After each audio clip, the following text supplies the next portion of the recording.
Juliana, and the rest of the SK Council, Kagawad Joey, Dionisio, at syempre ang kumare at kumpare nandito ngayon, paringi, the rest of the gang na tinatawag.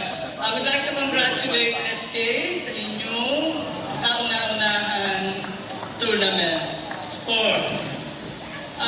Ito medyo mahaba yung nagproseso bago natin natapos ito. Siyempre, hindi natin ginusto yun na masyadong mahaba dahil may mga bagay-bagay tayo kinukonsidera.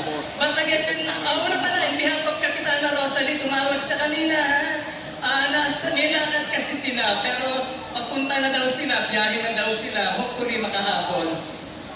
So, ulitin ko, may mga aperya minsan, pero ang importante, nandito tayo ngayon, nandito ang SK Council para patuloy na mapagtapos itong paliga.